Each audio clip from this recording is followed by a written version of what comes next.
Bonjour, dans cette nouvelle vidéo, on va essayer de comprendre pourquoi le cerveau a du mal à tenir ses promesses de bonnes résolutions au début de chaque année.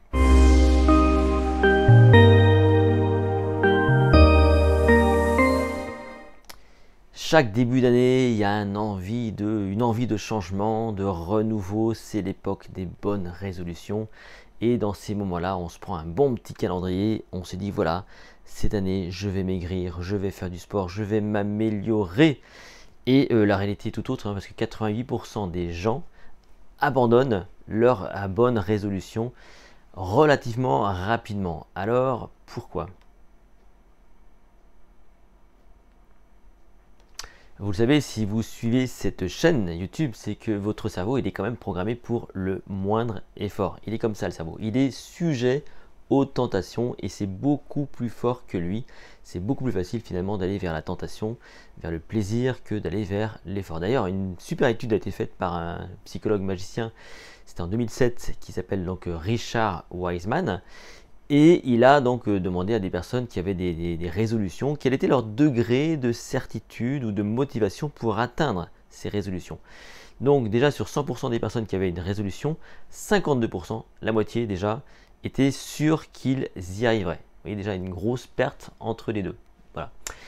Et au final, au bout d'un an, eh bien, seulement 12% des gens, vous imaginez, 12% des gens avaient atteint les objectifs liés à ces fameuses résolutions. Ce qui prouve quand même que c'est pas simple et que la vraie problématique, c'est que changer, ça demande du temps.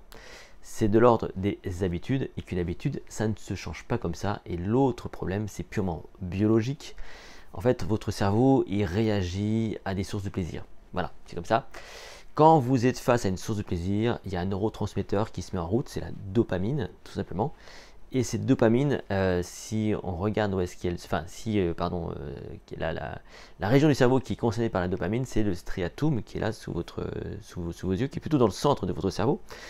Cette région du cerveau est plutôt spontanée, vous savez, on est plutôt là dans ces registres, on va dire émotionnels, voilà. Et donc le striatum, si vous voulez, c'est une région qui est responsable du plaisir avec la dopamine.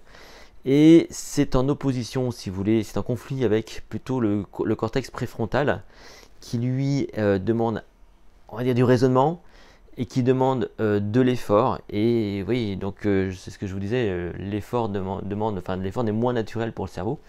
Donc spontanément, entre l'effort et le plaisir, si vous voulez, le plaisir gagne le plus souvent. Ce qui fait que nos résolutions, eh bien, c'est un petit peu compliqué. Alors, il y a peut-être des solutions quand même pour y parvenir. C'est ce qu'on va voir dans la conclusion.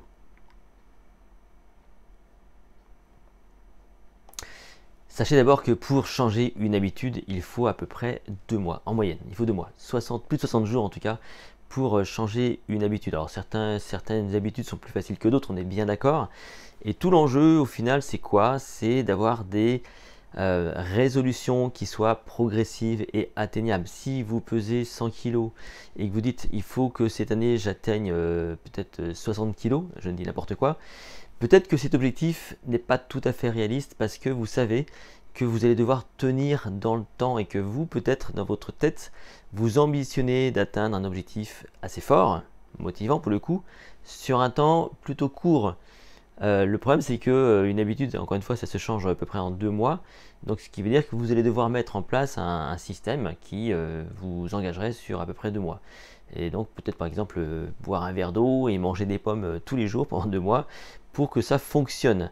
Donc, c'est peut-être pas très réaliste. Et pour que ça fonctionne, vos intentions, il faut que celles-ci soient simples à atteindre. Il faut qu'elles soient réalistes. Il faut qu'elles restent motivantes. Et une solution simple, encore une fois, c'est bon, d'abord d'avoir des étapes dans vos résolutions et de faire marcher votre imaginaire. Donc d'avoir en tête peut-être cette habitude, cette nouvelle habitude, ce réflexe en tout cas, de visualiser cette promesse, de visualiser cet objectif relativement simple, genre boire un verre d'eau chaque matin, parce que je sais que si je bois un verre d'eau chaque matin, eh bien je vais perdre du poids.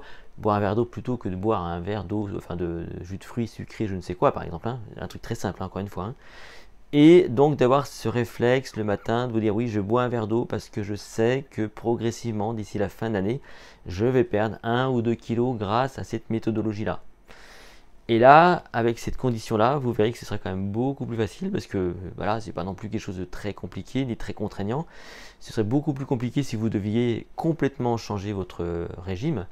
Je vous donne un exemple. Moi, par exemple, je suis passé en mode régime intermittent il y a quelques années maintenant, ce qui veut dire que j'ai abandonné le petit-déj. Quelque chose qui pour moi était quand même assez compliqué parce que c'est un moment que j'aime beaucoup, le petit-déj, et je l'ai fait assez brutalement quand même.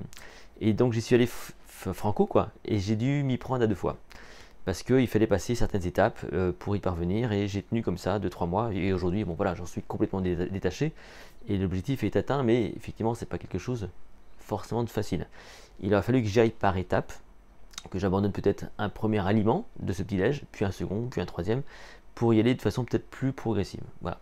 Donc ayez ça en tête, ayez toujours cette notion de plaisir provoqué par votre visualisation. Ce plaisir va déclencher la dopamine et va donc solliciter le striatum et progressivement vous permettre donc de développer de nouvelles habitudes. Si cette vidéo vous a plu, n'hésitez pas à la liker, n'hésitez pas à la partager, abonnez-vous à cette chaîne YouTube. Vous pouvez également me retrouver sur mon site https://les-secrets.com. Quant à nous, on se retrouve dans une toute prochaine vidéo.